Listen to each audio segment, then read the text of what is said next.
Salam keluarga Allah, salam saudaraku yang dikasihi oleh Tuhan. Saat-saat yang berbahagia ketika saya bisa berjumpa dengan saudara semuanya, boleh beribadah bersama-sama, boleh bersekutu bersama-sama. Itu yang membuat saya berbahagia, saudara, melihat saudara hidup di dalam kasih Tuhan. Dan sebagai gembala jemaat, saya akan terus berdoa buat setiap jemaat Tuhan. Kiranya keadaan Bapak Ibu sehat-sehat saja, dan seperti jiwa Bapak Ibu sehat-sehat dan baik-baik saja. Hari ini kita akan berbicara tentang sesuatu yang begitu indah, saudara. Sesuatu yang menjadi inti dari iman kekristenan, yaitu bagaimana kasih Tuhan itu yang akan mengubahkan, yang akan memulihkan kehidupan saudara. Setiap kita pasti pernah mengalami yang namanya jatuh. Setiap kita pasti yang pernah mengalami yang namanya kegagalan, merasa tidak layak. Mungkin saat ini kita datang dengan segala problem, persoalan, pergumulan hidup. Ada saat-saat di mana kita menyesal, saudara, atas keputusan yang salah yang selama ini kita buat. Mungkin ada perkataan yang melukai, dosa yang membuat kita jauh daripada Tuhan. Namun kabar baiknya bahwa kasih Tuhan itu yang akan memulihkan kita. Bapak Ibu dikasihi Tuhan, firman Tuhan tema ini muncul, saudara, di dalam pengalaman hidup saya beberapa minggu ini, saudara. Ada banyak beberapa jiwa-jiwa, ada jemaat Tuhan yang mengalami banyak persoalan, yang mengalami banyak pergumulan, saudara. Setengah 10 saya ditelepon oleh jemaat Tuhan, saya berangkat, saudara, karena membutuhkan setiap kehidupan gembala jemaat, saya siap berangkat. Beberapa waktu yang lalu, beberapa hari yang lalu, setengah 12 malam, saudara, ada jemaat yang telepon, saya siap berangkat, saudara. Artinya gini, saya melihat bahwa kehidupan kita hari-hari ini akan begitu banyak tantangan yang akan kita hadapi. Sebagai gembala jemaat yang sudah menyerahkan hidupnya bagi Tuhan, saya selalu siap, kapanpun itu, saudara. Jadi handphone saya itu tidak pernah off, saudara, 24 jam. Buat jemaat saya siap. Ada kematian setengah 1 malam, saya berangkat, saudara, saya mandikan, saudara, siap, saudara. Malam-malam diantarkan ke rumah sakit, saya siap, saudara. Karena buat saya, inilah kasih Tuhan yang mengubahkan hidup saya. Saya ingin membagikan sebagai seorang gembala jemaat, saya berganti melayani Tuhan dalam kehidupan jemaat Tuhan di tempat ini. Bapak Ibu dikasihi Tuhan, jadi bagaimana kehidupan kita justru ketika kita belajar dari kehidupan anak-anak Tuhan, kita belajar kehidupan dalam dunia ini, bahwa ketika mereka menghadapi yang namanya kegagalan, kejatuhan, pergumulan, sakit penyakit, satu hal, iman itu akan muncul ketika kita semakin hari semakin mendengar firman Tuhan, semakin kita mendekat sama Tuhan, sehingga kasih Tuhan itu yang akan memulihkan kehidupan kita. Mari kita belajar di dalam kasih Tuhan yang memulihkan kehidupan kita, yang terambil dalam Injil Yohanes pasal yang ketiga ayat yang ke-16. Mari kita baca 1, 2, 3. Karena begitu besar kasih Allah ke dunia ini, sehingga ia telah mengaruniakan anaknya yang tunggal, supaya setiap orang yang percaya kepadanya tidak binasa, melainkan beroleh hidup yang kekal. Ada frase, karena begitu besar kasih Allah akan dunia ini. Ketika dalam kitab Kejadian pasal yang ketiga, di situ dikatakan bagaimana kejatuhan manusia di dalam dosa, saudara. Adanya keterputusan hubungan antara Allah dengan manusia, sehingga manusia jatuh di dalam dosa. Dan Tuhan hadir dalam wujud Yesus Kristus, Sang Firman itu turun ke dalam dunia, ingin memperdamaikan hubungan antara Allah dengan manusia, membuat hubungannya kembali baik, kembali mesra, saudara. Itulah hubungan kasih Tuhan dalam kehidupan kita, sehingga supaya setiap orang yang percaya kepadanya tidak binasa, melainkan beroleh kehidupan yang kekal. Saudaraku dikasihi Tuhan, kasih Tuhan itu bukan hanya sekedar kata-kata, tetapi kuasa yang memulihkan hidup yang hancur untuk menjadi utuh kembali. Itulah yang Tuhan rindukan dalam setiap kehidupan kita, bahwa Tuhan rindu hidup kita dipulihkan oleh karena kasih Tuhan. Keterputusan hubungan kita dengan dosa-dosa kita, sehingga dengan adanya Yesus Kristus yang mati di salib dan bangkit kembali ke surga, itu adalah bukti nyata bahwa kasih Tuhan itu memulihkan kita, saudara. Nah, ada 3 hal yang saya mau sampaikan. Yang pertama, bagaimana kasih Tuhan itu mengampuni masa lalu kita. Kasih Tuhan itu mengampuni masa lalu kita. Setiap kita punya masa lalu yang mungkin tidak baik-baik saja, saudara. Mungkin ada dulunya seorang preman, mungkin dulunya yang tidak percaya kepada Tuhan Yesus, yang dulunya mungkin dia bejat moral, hidupnya tidak karo-karuan. Saudaraku dikasih Tuhan, setiap manusia punya kehidupan masa lalu yang tidak baik. Tapi kabar baiknya bahwa di dalam Yohanes pasal 8 ayat 10 dan ayat 11, di situ dikisahkan sebuah peristiwa di mana ada seorang wanita yang ketahuan berzina, saudara. Yang namanya, mohon maaf, pelacur ini, saudara, dia mungkin punya simpanan banyak, melakukan banyak dosa, melakukan banyak perzinahan dia lakukan, jatuh di dalam dosa yang sama. Kalau saya bisa perkirakan ini bisa berlangsung bertahun-tahun, saudara. Gak mungkin sekali, ini pasti berulang kali, saudara. Wanita yang kedapatan berzina ini, masa lalunya tidak baik-baik saja, saudara. Dan muncullah yang namanya ahli Taurat dan Farisi. Taurat dan Farisi, dia mengerti akan Taurat, paham akan Taurat, tapi hanya sekedar di batas pikiran saja. Prakteknya tidak dilakukan, saudara. Dan suatu ketika ahli Taurat ini, ahli Farisi ini hendak mencoba Yesus, kedapatan wanita berzina ini. Dia umumkan, lihat, ini adalah wanita berzina. Gimana engkau, Yesus? Tanggapannya, Bapak Ibu, ini loh bukti kasih Tuhan yang memulihkan setiap manusia. Ayat 10. Lalu Yesus bangkit berdiri dan berkata kepadanya, hai perempuan, di manakah mereka? Tidak adakah seorang yang menghukum engkau? Karena berdasarkan adat istiadat dari Yahudi, saudara, orang yang kedapatan berzina itu harus dirajam dengan batu, harus sampai mati, saudara. Itu hukum Yahudi. Tetapi Yesus membalikkan semuanya keadaan itu. Ayat 11 jawabnya, tidak ada Tuhan.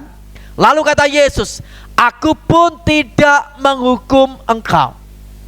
Pergilah dan jangan berbuat dosa lagi mulai dari sekarang. Tadi Yohanes pasal 3:16 katakan, karena begitu besar kasih Allah akan dunia ini. Dunia ini saya dan saudara. Yesus tidak akan pernah menghukum kita. Yesus mau kehidupan kita selamat, keluarga kita selamat, suami kita selamat, istri kita selamat. Seperti wanita yang berzina ini, punya masa lalu yang tidak baik-baik saja. Tuhan mengampuni masa lalunya. Demikian juga Tuhan mengampuni masa lalu kita. Tuhan membenci perbuatan dosa manusia, tetapi Tuhan mengasihi jiwa-jiwa apapun keadaannya, saudara.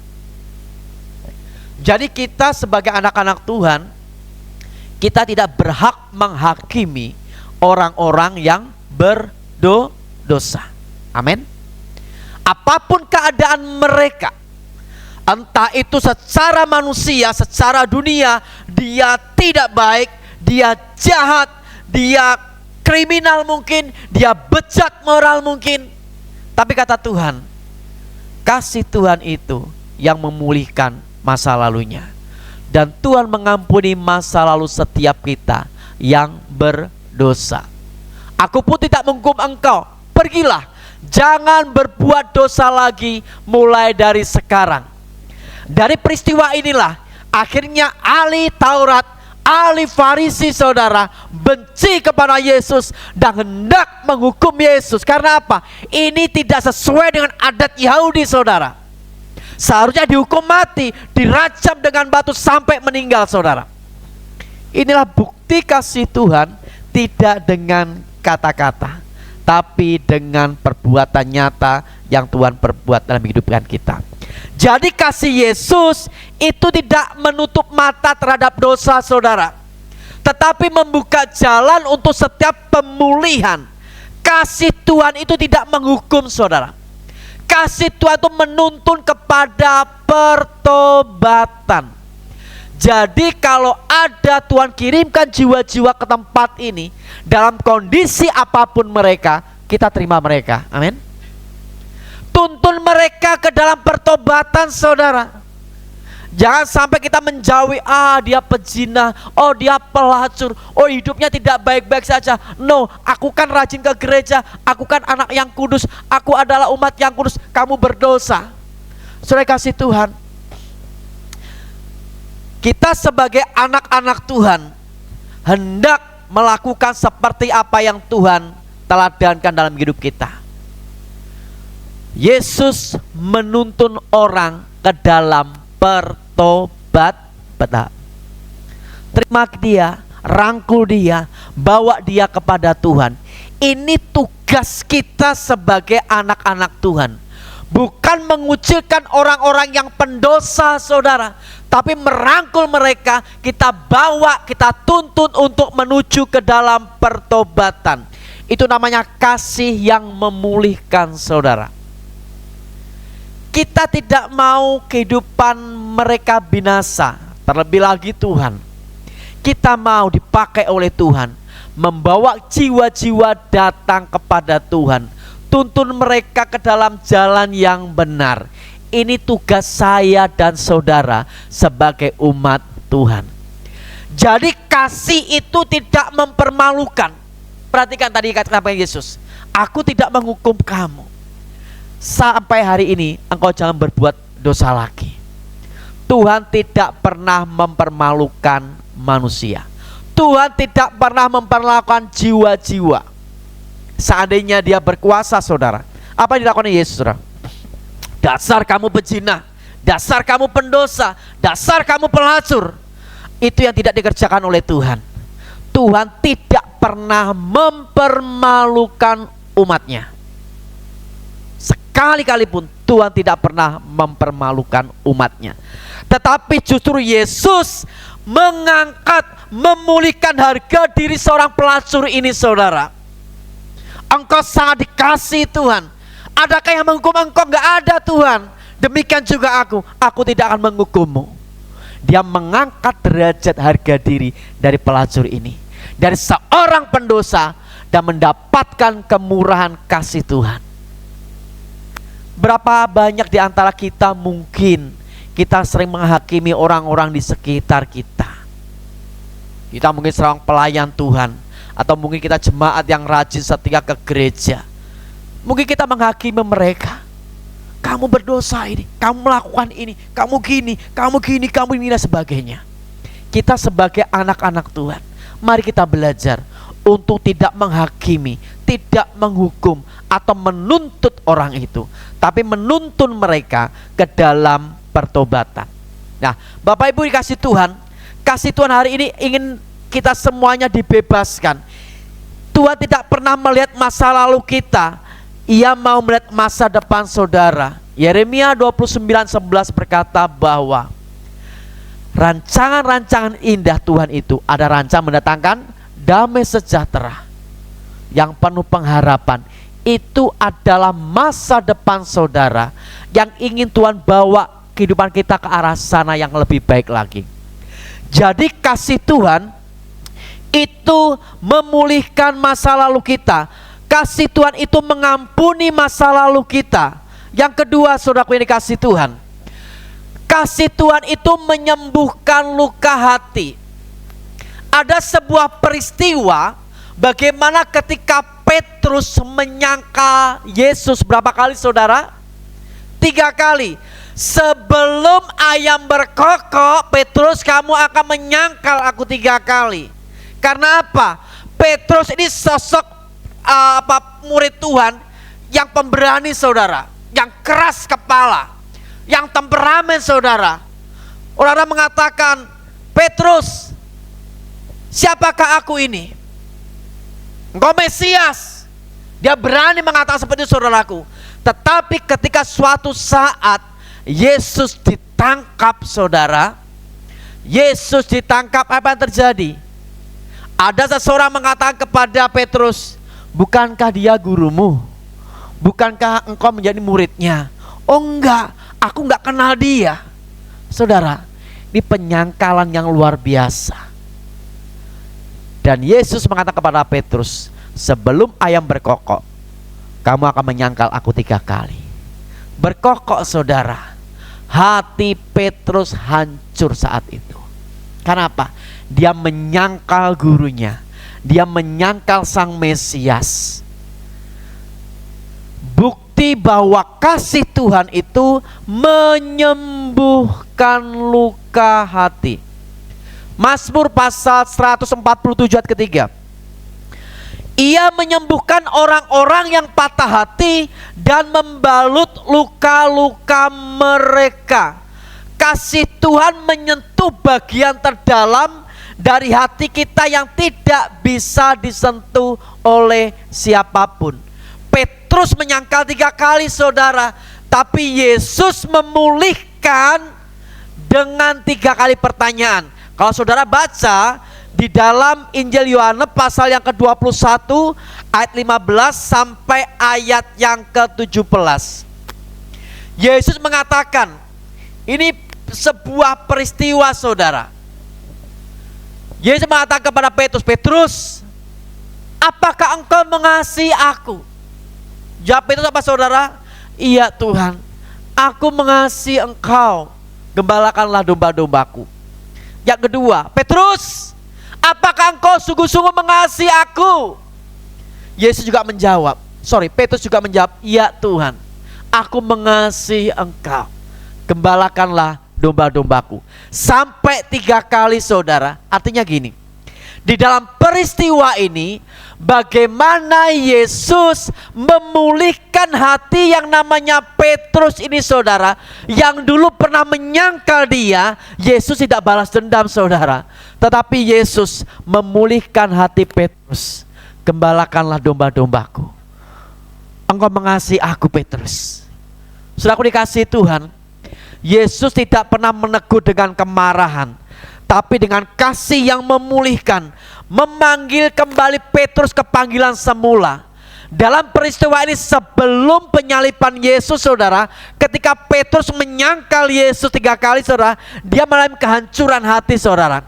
Dia kembali ke nelayan menangkap ikan, saudara. Karena dia melihat, aku berdosa, aku gak layak, aku menyangkal Yesus. Dia kembali ke posisinya di awal, pekerjaannya menangkap ikan. Tetapi dengan peristiwa Yohanes pasal 21 ini, saudara, ada panggilan yang ingin Tuhan berikan kepada Petrus. Kamu tidak akan menjadi penjala ikan lagi, tapi kamu akan menjadi penjala manusia. Ada bagaimana perubahan identitas dari seorang Petrus yang dipakai oleh Tuhan, sehingga Petrus diangkat martabatnya oleh Tuhan, dipulihkan luka hatinya oleh Tuhan, dan Petrus menjadi penjala manusia. Di dalam Kisah Para Rasul, saudara, pasal yang kedua, itu ada peristiwa yang namanya Pentakosta.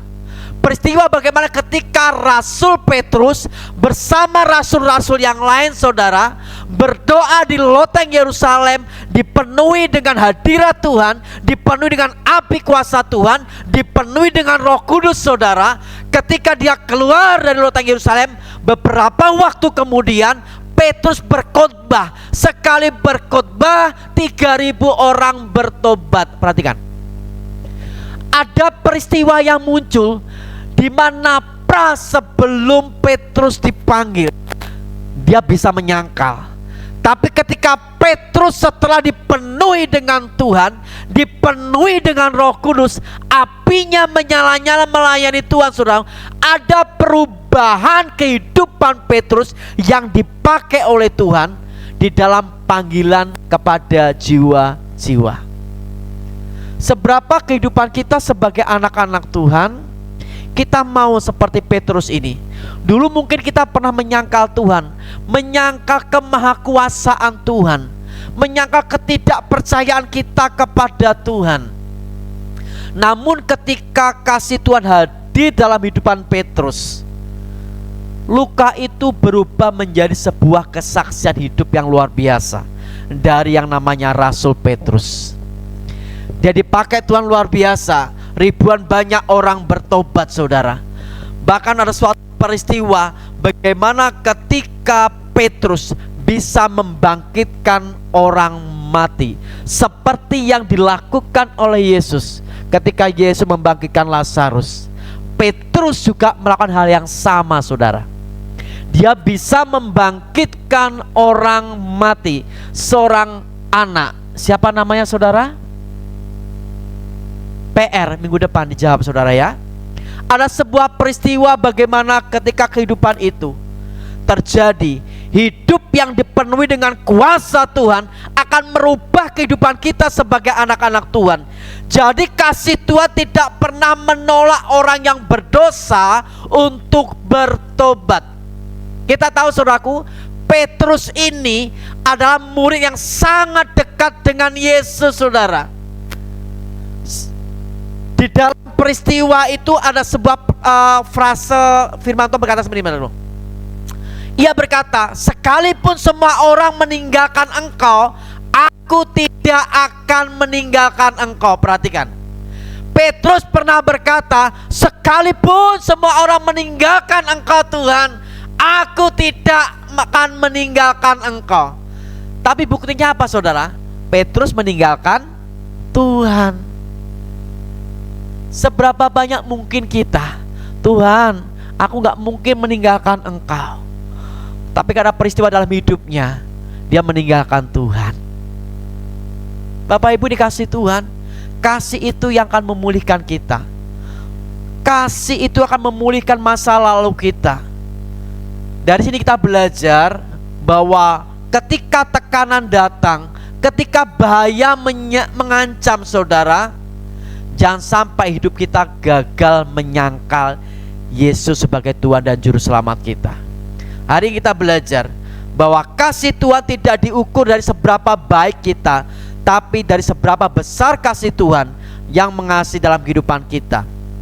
Kasih Tuhan memulihkan identitas Petrus yang namanya Simon sebelum menjadi Petrus. Simon anak Yohanes, apakah engkau mengasihi aku? Setiap kali Petrus menjawab, ya Tuhan, engkau tahu bahwa aku mengasihi engkau. Padahal dulu pernah menyangkal, saudara. Ada sebuah peristiwa pemulihan identitas dari seorang yang namanya Petrus. Yang ketiga, saudara, tadi yang pertama apa, saudaraku? Kasih Tuhan memulihkan masa lalu kita. Yang kedua, kasih Tuhan apa, saudaraku? Apa, saudaraku? Apa? Kasih Tuhan menyembuhkan luka hati. Yang terakhir, saudara, kasih Tuhan memberikan hidup yang baru. Dari tiga peristiwa ini, ketika tadi katakan wanita yang berzina ini kedapatan berbuat dosa, saudara, ketangkep basah, saudara, Tuhan mengampuni masa lalunya. Peristiwa yang kedua, Petrus yang menyangkal Yesus ketiga kalinya. Demikian juga Yesus memulihkan luka batin dari Petrus. Ada pertobatan yang dilakukan kedua jiwa ini, saudara. Dia mengalami pertobatan. Ketika seseorang mau bertobat sungguh-sungguh kepada Tuhan, pasti Tuhan akan pulihkan hidupnya. Ketika sudah dipulihkan, tidak setengah-setengah.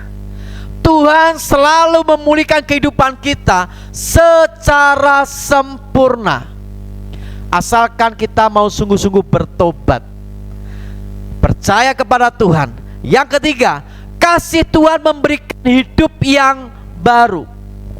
2 Korintus pasal 5 ayat yang ke-17.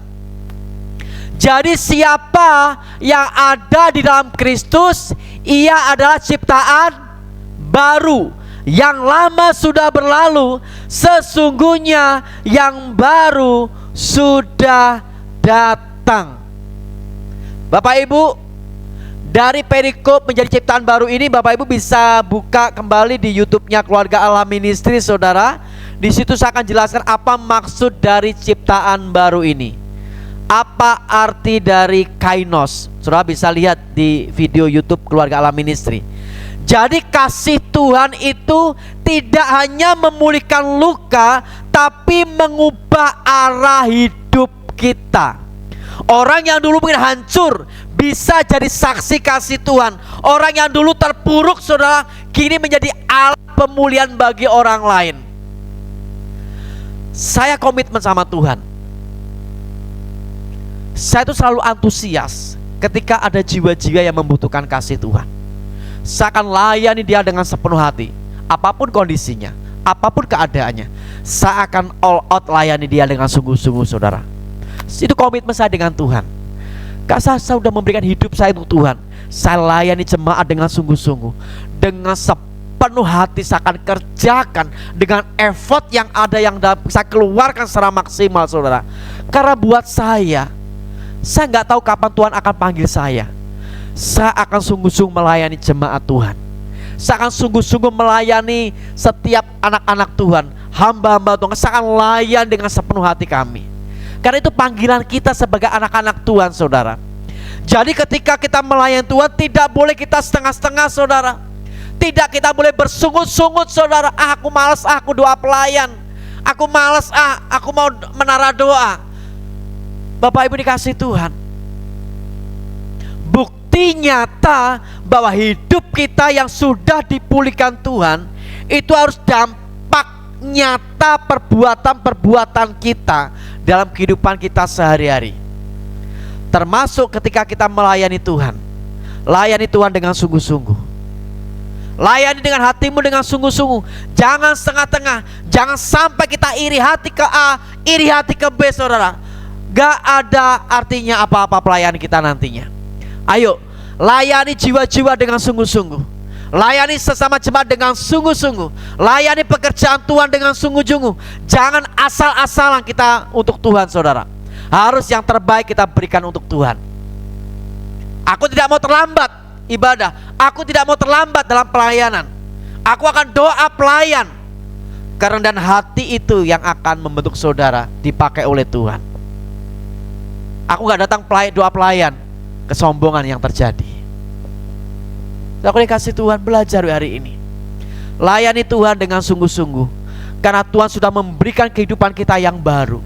Tuhan sudah memulihkan masa lalu kita. Tuhan sudah memulihkan luka hati kita. Hari ini kita akan terus belajar. Ketika pemulihan sejati bukan hanya membuat kita merasa lebih baik, tetapi menjadikan kita sebagai ciptaan yang baru. Kasih Tuhan tidak hanya memulihkan luka kita, tapi mengubah arah hidup kita.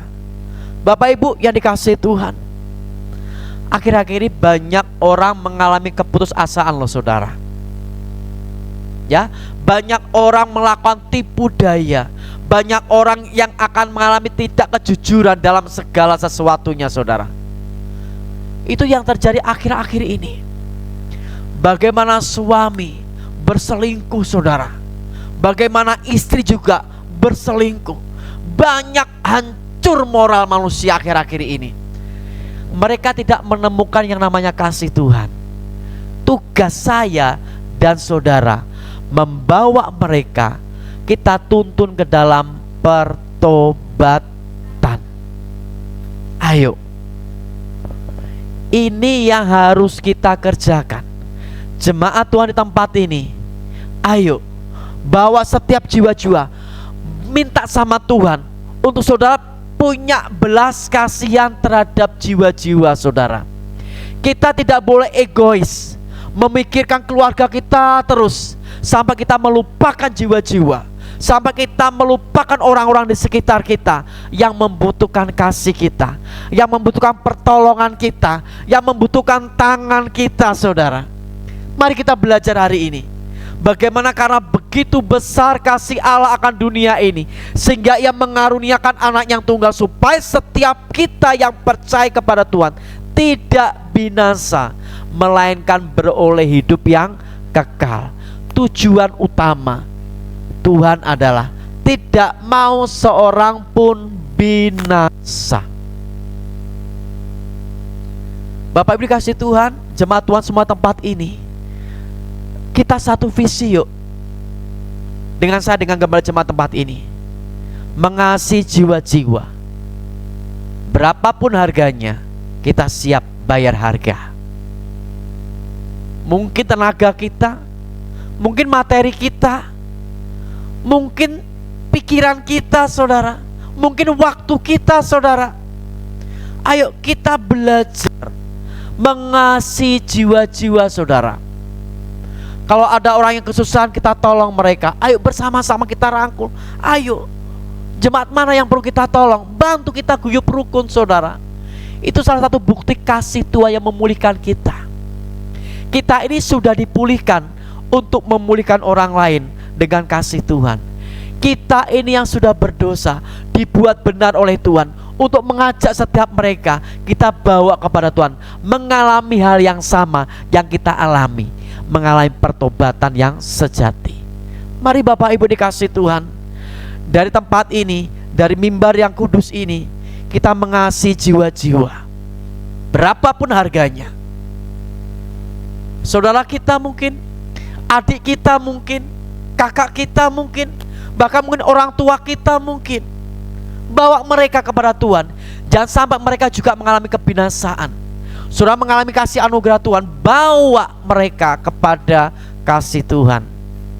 Kita gak boleh egois dengan hidup kita, hanya memikirkan kebahagiaan kita sendiri, memikirkan keegoan kita sendiri, tanpa memedulikan orang-orang di sekitar kita. Mari kita secara totalitas melayani sesama kita.